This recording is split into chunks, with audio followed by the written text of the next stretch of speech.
Hello, this is my Part B assignment for the uh, assignment, Chapter 2 assignment that we were assigned uh, different acts and to try and find a case study that applies to that act. I had the Worker Worker Adjustment and Retraining Notification Act of 1988. And the case that I found, the reason I chose it is because it's very interesting. One, because of the actual details of the case, and two, it was fairly quick compared to when the act went into law in 1998 to when this case went into court in 1990 when it was originally initiated, or sorry, 1991 when it was originally initiated. Um, it was fairly young as far as the law goes. So, to give some basic details of it without getting too deep, there was a company called General Dynamics, and they were partnered with the McDonnell Douglas Corporation, the obviously now defunct but still well known aerospace company like Boeing or Lockheed Martin or whatever. They were assigned a contract, rather, they were awarded a contract on January 13th, 1988, where they were working in a joint venture with the United States Navy to develop a new generation, what they call, quote, a new generation aircraft based medium attack aircraft known as the A 12 Avenger. The contract basically said that they had to build this airplane, and it had to be between 4.4 billion and 4.8 billion for the development process. Um, with all that being said, by 1990, May of 1990, the contractors had realized that they were going to be way over budget and they had run into multiple unseen production difficulties, as they say. And they concluded that the cost of the whole contract was going to be approximately $700 million above budget. By June 13th, the contractors noted the Navy and basically said, hey, we're going to be severely over budget and we can't afford it because one of the uh, stipulations was if the contract goes over budget, that the contractors would have to absorb that difference in cost. Um, kind of went back and forth a little bit according to this case study, or at least the details of the case. And from there, it basically was explained that on December 14th, the at the time serving Secretary of Defense, Mr. Dick Cheney, was made aware of the issues that were going to be with this contract and basically that there was going to be problems. By December 21st, the General Dynamics company was informed that the contract was going to be terminated. They just couldn't afford it, and the government was just not gonna go forward with it because there was nothing going on with it, and it was basically just kind of coming to a screeching halt.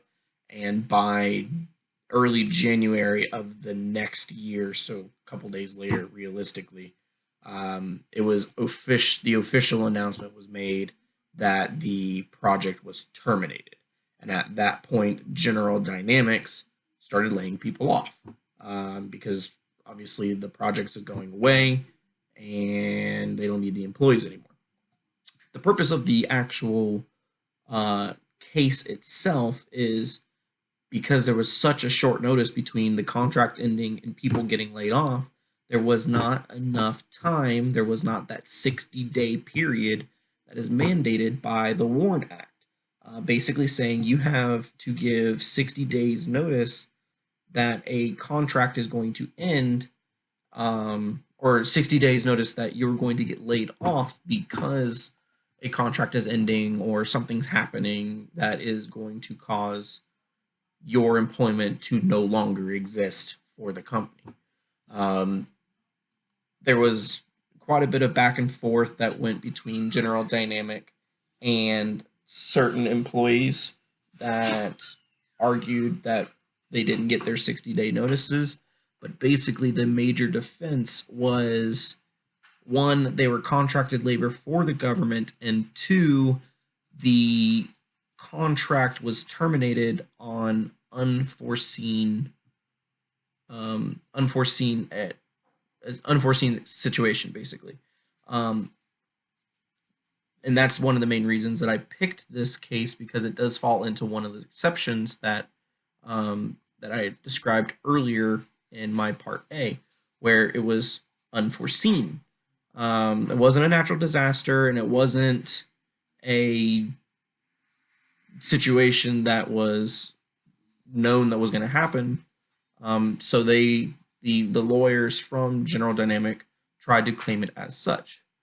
Now, it got really sloppy in the courtroom, according to some of the information that I read, where the employees tried to argue that there was record that the board of directors and some of the executives of General Dynamics had many meetings about budget and setbacks and delays in time and all these different things that all are kind of pointing towards the same, hey, we're not going to be able to do this type of a situation. And as well as the U.S. Navy kind of made some points throughout the process where deadlines weren't being made, and they set warnings out saying, hey, uh, you're not making your deadlines, you're not making your quotas. You need to either do this, otherwise we're going to shut the project down. So it could be argued that they knew it was coming, it just didn't have a set date. Inevitably, the case finally did go to its final judgment, where a judge basically ruled in favor of General Dynamics, saying, yeah, even though you kind of knew things weren't going good, it was never specifically stated by the U.S. government that this project was getting closed. And when they finally did make the announcement that the project was closed, it wasn't ample time for General Dynamics to really know for fact that the project was being terminated. So they tried to rebuttal, or not rebuttal, but they tried to appeal that decision, and in favor of bringing more, what they call more discovery to the courtroom. That appeal was denied, and inevitably they ended up taking it to mediation between General Dynamic and the particular employees that were in the lawsuit. Unfortunately, the information that I found does not describe anything beyond that point. So I don't know if there was any type of off the books mediation uh, payouts to the specific people or anything like that. But from how it stands in the law books, technically General Dynamics won, and basically it was in accordance with the Warren Act because it was an unforeseen situation. So that's what I found. Let me know if you have any questions. I really did find this interesting because it fell right along lines of obviously a very pretty black and white law, as well as one of the few exceptions that applies to it, and I really find that kind of interesting. Plus, I come from an aerospace background with where I grew up with NASA, so it kind of hits home with me. I completely understand both the frustration of the contract company General Dynamics with trying to meet deadlines and trying to survive with a government contract, as well as uh, the employees who kind of got left in the dark, right, especially right around Christmas time and around the holidays, which really had to be difficult for the families and the community. So, definitely a legitimate case. I do feel that the plaintiffs had a strong argument, but ultimately it did fall under the exception according to the court of law. So I do believe that the decision was fair, and it's just a really unfortunate situation. So again, let me know if you have any questions. Thank you, and I appreciate it.